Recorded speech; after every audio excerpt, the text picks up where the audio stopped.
Music has taught me a lot. Everything in my life is rhythm to me. Everything that I do when I wake up, come to school, I'm constantly tapping my fingers or my pen on the tables. Everything is rhythm to me, I guess, as a percussionist.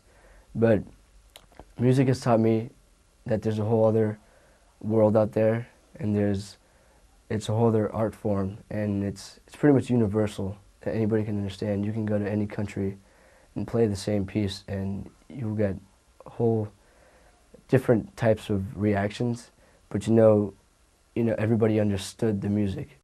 Early on in my career as a music director, I really did not understand the problems of rhythm and how rhythm played such an important role, a primary role, in what we were doing. Let me explain that. I used to try to teach rhythm by using books that were written teaching rhythm through scales and this, that, and the other thing, and it really didn't work. We'd do work on a piece of music and we'd learn the rhythm in that particular piece, and then I'd go to another piece with perhaps the same rhythm, but the rhythm did not transfer.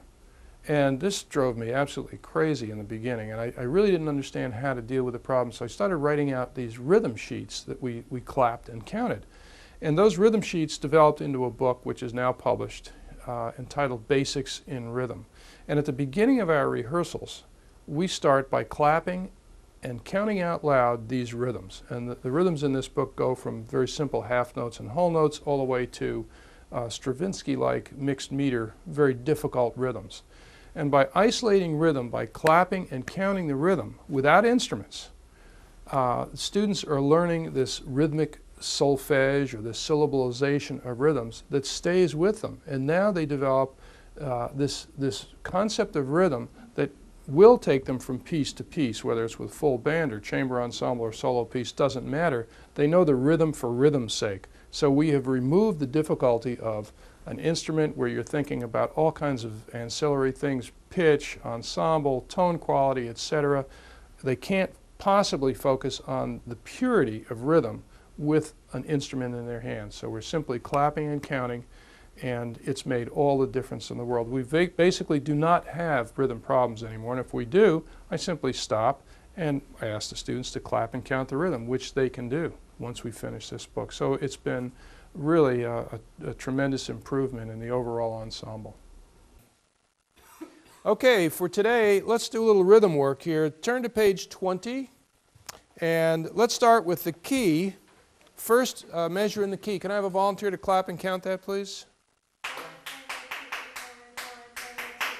Good. Can we do the next measure, someone? Great. Third measure? And the fourth measure. Good, a duet. Great. Okay, now let's do the exercise together, but let's keep it slow and let's watch our tempo. Okay, here we go. Ready? And 1, and a 2, E, and 1, and a 2, E, and 1, E, and 2, and a 1, E, and 2, and a 1, and a 2, E, and 1, and 1, E, and 2, E, and 1, E, and 2, E, and 1. We're going to start this morning with a rhythm drill that's rather difficult to me. I find this rhythm to be difficult to do and difficult to teach until you really understand it. And I don't usually put rhythms on the board for you, but I thought a good idea today. This quarter note triplet.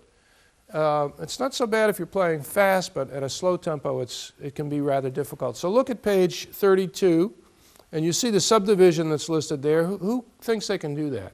A volunteer do that?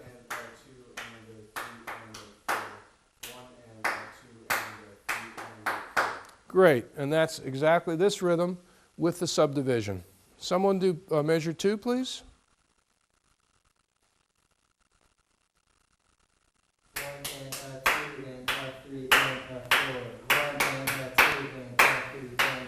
Okay, I think we have the idea. Let's do the exercise together, okay?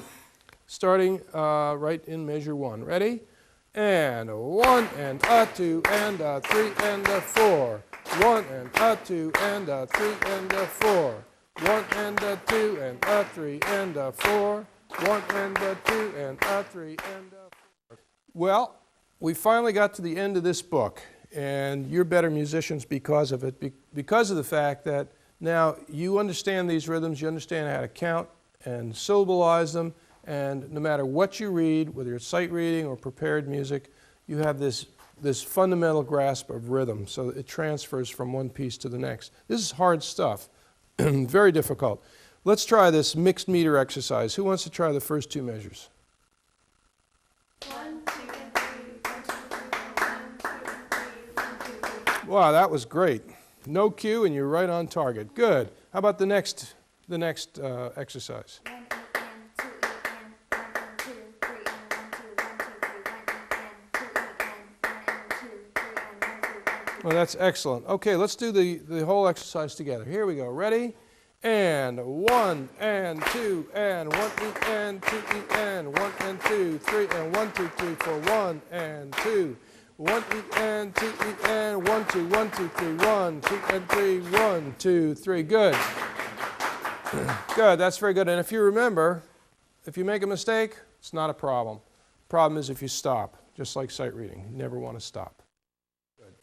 Okay, if you'd turn, please, in dance toccata to measure 107. 3 measures before 110. This is a section we've had some coordination problems with, and I want to apply the rhythm technique that we use before the rehearsals to this section and help clean it up before you even start to play. So I think we can do this together. Let's start 3 bars before 110, and let's clap and count those rhythms together, okay? And maintain your rhythmic independence. Here we go. 1, 2, 3, 4. 1 and 2. 1.